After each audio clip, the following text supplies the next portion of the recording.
तो hello guys, देखो इस वीडियो में हम अर्थ के रोटेशन, उसके एक्सिस और जो वो डे नाइट का फ़र्क आता है ना, उसके बारे में पढ़ेंगे। तो चलिए स्टार्ट करते हैं। देखो सबसे पहला आपको ये याद रखना है कि जो अर्थ है वो अपने, जैसे ये इसका एक्सिस है नहीं, ठीक, और ये जैसे आपको दिख रहा होगा ये इंडिया का मैप,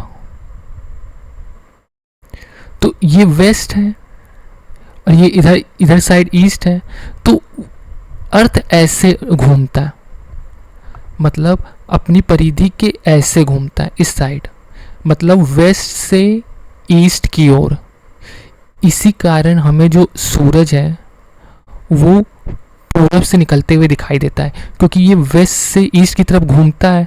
तो इसलिए हमें सूरज दिखाई देता है कि ईस्ट से निकल रहा है, फिर वेस्ट में डूब रहा है। तो ये पॉइंट आपको याद रखना है कि इसका डायरेक्शन क्या है। और आपको जो सबसे मेन चीज़ याद रखना है, इसका टिल्ट। देखो ये है, ये अर्थ का एक्सिस है और ये वर्टिकल है, और आप देखेंगे वर्टिकल से ये जो एंगल बना रहा है, ये बना रहा है 23.5, और पूरे समय ये ऐसे ही घूमता है। और इसी के वजह से जो हमारा सीजनल वेरिएशन आता है, जैसे ठंडी गर्मी, और जो हमारा दिन और रात का जो लेंथ होता है, वो जो उसका जो अंतर होता है वो इसके ही कारण होता है। देखो ये जो हम बेसिक पढ़ते हैं कि सनलाइट फॉन on one half of the earth, तो वहाँ दिन हो गया, ऐसे रात हो गया। तो ये चीज़ तो नॉर्मल हो गई। जो हमको एक्चुअल में पढ़ना है वो है इक्विनॉक्स, मतलब जब दिन और रात बराबर हो जाते हैं। और ये एग्ज़ाम में पूछता है, जैसे 21 मार्च, ये 21 मार्च और 23 मार्च, ये इसमें क्या होता है कि जो आपका डे और नाइट है वो बराबर होता है। तो जैसे आपसे पूछ लेगा, तारीख पूछ लेगा, और ये स्प्रिंग और एंटम इक्विनॉक्स कहलाता है। अब देखो एक होता है सॉलिस्टिक, समर सॉलिस्टिक और विंटर सॉलिस्टिक। तो देखो जो समर सॉलिस्टिक होता है वो 21 जून, इस दिन जो आपका डे होता है, दिन होता है, वो सबसे मैक्सिमम होता है। देखो लॉन्गेस्ट डे, शॉर्टेस्ट नाइट।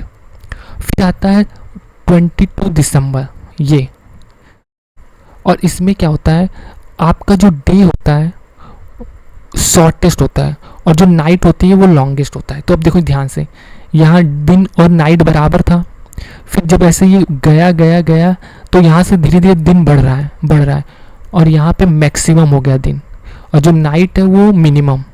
फिर यहाँ से दिन घट रहा है, और फिर यहाँ बराबर हो गया, और फिर यहाँ गया तो यहाँ से नाइट बढ़ रहा है और डे कम हो रहा है। तो ये पॉइंट याद रखना है। और समर सॉलिस्टिक जो सन होता है वो ट्रॉपिक ऑफ कैंसर में पड़ता है, और विंटर वाले में ट्रॉपिक ऑफ कैप्रिकॉर्न में। जैसे ये अर्थ है तो हम ये देखते हैं ना, ये तो ये जो है ये है ट्रॉपिक ऑफ कैंसर, और नीचे है कैप्रिकॉर्न। तो ये पॉइंट आपको याद रखना है इसमें। अब देखो सेम चीज़ वही है, ये जो है ऑर्बिट है अर्थ का। तो इसमें आप दो पॉइंट देखोगे, ये पहला पॉइंट है एफ्रेलियन, फिर दूसरा है पेरीहेलियन।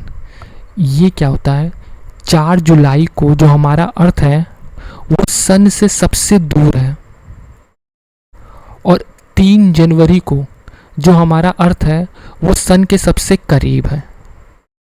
और ये एग्ज़ाम में क्वेश्चन पूछते हैं, तो याद रखना है एफहेलियन फिर पेरीहेलियन। अब क्वेश्चन क्या पूछता है कि अर्थ किस पे, मतलब कितने एंगल पे टिल्ट है, 23.5, कहीं कहीं 23.4 भी दिखेगा मिलेगा। अर्थ जो रोटेट करता है उसका डायरेक्शन क्या है, वेस्ट से ईस्ट। इक्विनॉक्स कब आते हैं, तो 21 मार्च, 23 सितंबर। और longest day in northern hemisphere. देखो नॉर्थन हेमिस्फेयर मतलब वही क्या, जो ये है देखो, ये ट्रॉपिक ऑफ कैंसर, ये नॉर्थन हेमिस्फेयर में रहेगा, और ये ट्रॉपिक ऑफ कैप्रिकॉर्न साउथर्न, मतलब साउथ के टाइप, साउथ में। तो इसमें जो क्वेश्चन पूछा है कि longest day in northern hemisphere, तो वो है 21 जून में।